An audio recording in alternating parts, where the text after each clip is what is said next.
Do you hate hearing just do it or just keep going? Yeah, me too. Hi, I'm Soul. I'm an energy healer. Here we combine the inner work and the outer work to show up as the best versions of ourselves. Sometimes things can be so low in life that the only thing keeping you going is the next episode of your favorite show. And that might be the reason why I still haven't finished a few of the shows. But really, how do we bring in balance, keep peace, and harmony? And I want to make sure I stick to these terms because using words like fixing or resolving gives the illusion that we will stop experiencing uh, negative, um, negative things, pain, which is impossible. On the same note, I don't want to use words like managing issues, um, either because it reminds me of work, chores, maintenance, and that's taxing and sometimes more harmful than beneficial. So, here are a few skills that keep me from giving up. Um, First one, treat time as something that's fluid, treat time as being. Time does not have to be this linear thing that traps us. Like, nobody cares that um, you didn't accomplish XYZ by insert whatever age. Time did not stop for you. So why are we treating it like it stops all the time and takes the same path? It doesn't, or it doesn't have to. At the very least, it um, doesn't have to. I'm referring to not. Uh, I'm not referring to not showing up on time, but what this looks like is time being flexible. That time can change. You can feel time differently, like deja vu, being in a trance, meditating. And by having this perspective, you can use it to your advantage. We all have experienced being engrossed in work or play and not realizing how much time has passed, or the opposite, when we are dragging our feet through a chore and time just starts to slow down. Or, worst case scenario, you have a deadline and the minutes are just flying by. A recent example, 2 weeks ago, I was sick, and the following week, I was also continuing to like drag my feet in completing some tasks. I was so behind. Uh, on one of those days, I just kind of just like gave in, paused, started breathing, and visualized, finishing the task. That entire process took 2 minutes. And then the 2 hours that followed, I completed a week's full of work in 2 hours. This doesn't mean it's okay to procrastinate, but pausing, breathing reminds the body mind what is possible and helps wake up the body mind to execute the proper actions versus ignoring it, mindlessly scrolling, binge watching, and snowballing to countless hours lost. So, when this is done regularly, we can stay on top of things. Time management says if a task takes 30 minutes to complete, give yourself some buffer and extra time. But here we're saying water is fluid, fluid like water. Right? Bruce Lee's famous quote, be like water, my friend. So if time is fluid, if we are fluid, whatever we put the water in, that's what it becomes. So instead of saying, um, uh, So instead of saying these groups of tasks will take a week to complete, we can instead invite the possibility of it taking less time. But of course, we live in reality, right? I get it. Like I make videos. If I want a 10-minute video, then it's going to take at least 10 minutes of filming to accomplish that.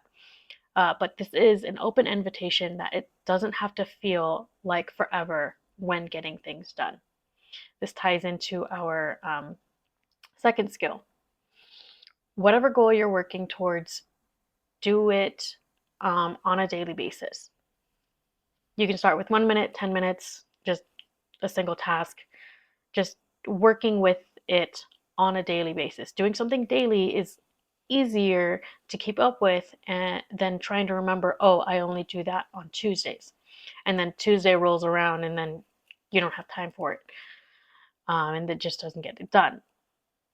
For example, vitamins, some vitamins do not need to be taken daily. So in order to keep building that habit, something you can do is at the same time every single day, just go to the pill box, touch the pill box.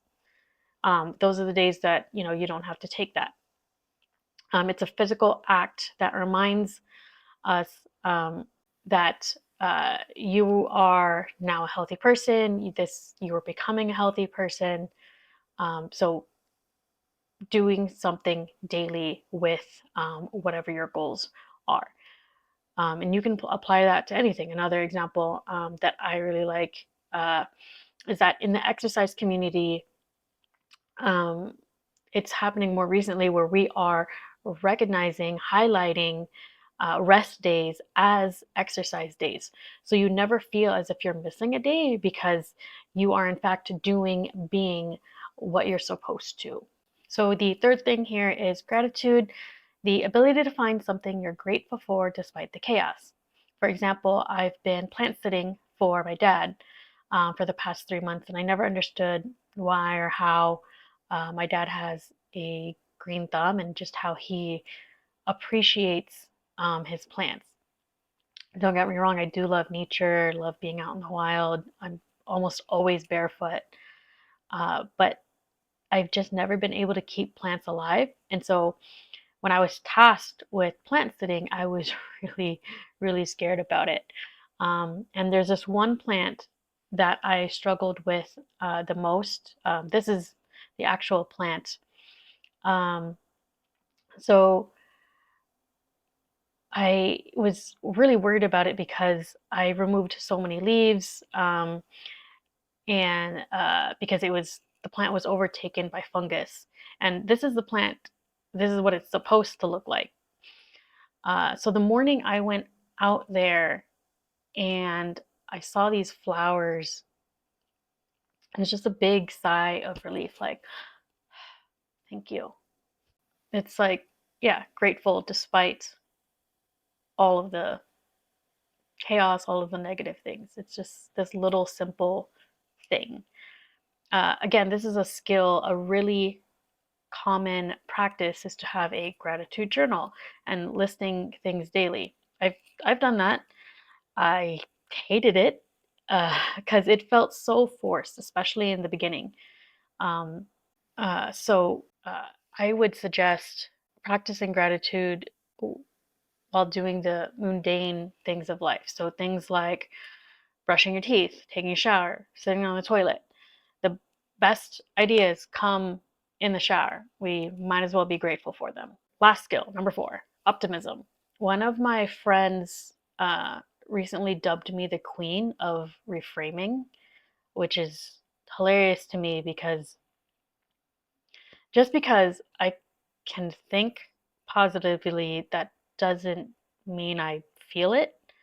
Um, versus I have clients who are the opposite, where feeling positively um, comes natural, and but then their internal dialogue is just it's just nasty. I don't know how, um, but the skill is the idea. I don't know how things are going to work out. I don't know how this is going to go, but I will just look for the good. And looking for the good is very difficult sometimes. But it's an ability, it's a skill that we can grow. So for example, YouTube YouTube Studio reminded me recently that I surpassed 10 hours of watch time. I could downplay that and say, oh, that's nothing. or that's only a fraction of what I need to monetize. Monetization is not my goal. By the way, it's just a byproduct of my goals. So I can choose to be negative, but I can also choose to be neutral or positive. 10 hours is a work day. Someone or a group of people gave me a work day. Like, wow, they gave that to me. They gave me a whole work day. That's a holiday. Another example is I'm a big fan of anime, and I wasn't supposed to watch any anime until May because YouTube is my focus right now. But any true anime lover will break it down this way. A new show will come out, and we'll say like, okay, how many episodes is it? Is it 12 or is it 24? Okay, it's the usual less than 30 minutes of an episode. So if it's 12 episodes, you know, that's 6 hours or less. I could knock out the whole season of after work before I sleep. Like, like that's commitment, which means people gave me more than a whole season. That's amazing. And as silly as a reframe can be, the sillier the better, because um, when you're being silly like that, your body is internalizing that, making it easier to reframe more difficult things.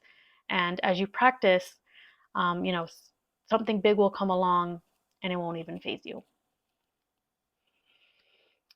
So that's it for now. If you enjoyed this, keep the conversation going in the comments, and I will see you next week.